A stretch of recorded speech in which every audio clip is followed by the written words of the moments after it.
Hey everybody, Mike Padlo here, and I just want to drop this quick video to share with you some information that I just recently came across regarding our current market conditions that I think would be of interest to some of you out there, particularly if you're looking at the market through the eyes of a potential seller.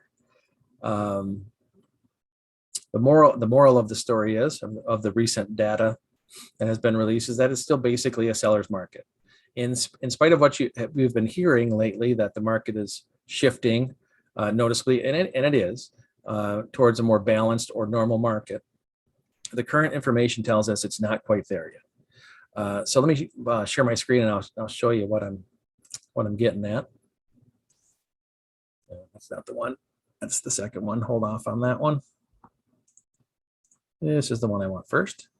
All right, so this graphic shares with us some recent data as it relates to the housing supply. The housing supply now compared to the last 3 years.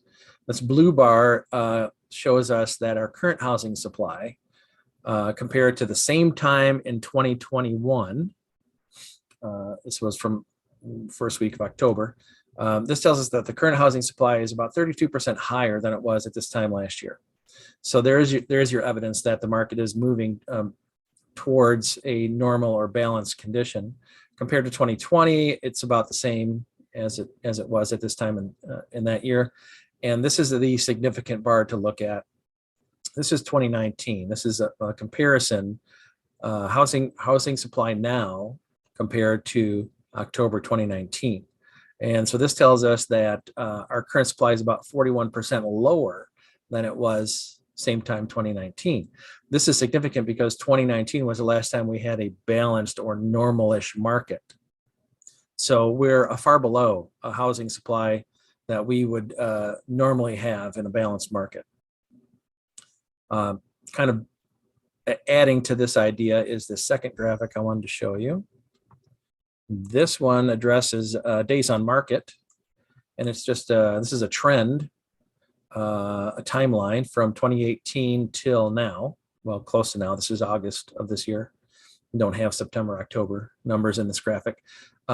But if you take a look at this, the blue bars represent 2018 through just the start of 2020, during which time we had a normal-ish market.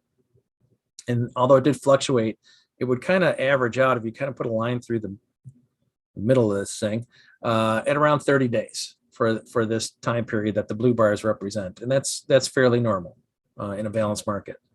The rest of this, to the right side of this graph, is when the craziness hit, 2021 and the first half of this year. You can see the days on market fell considerably because there were far fewer houses for buyers to choose from, so they were snatching them up kind of quick.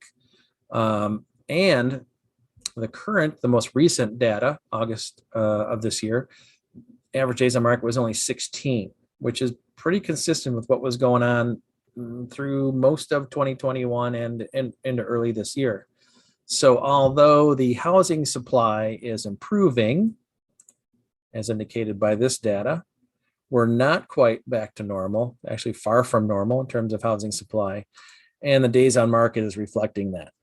So moral of the story is, if you're thinking of selling and you're holding out for something like the market of 2021 and early this year, that's a once in a lifetime opportunity. You kind of missed that one. However, the market is still good for selling. So if that's all that was holding you back, you can kind of let that go and just get that thing on the market, because it's still a good time to sell a house. Thanks for watching, and we'll catch you next time.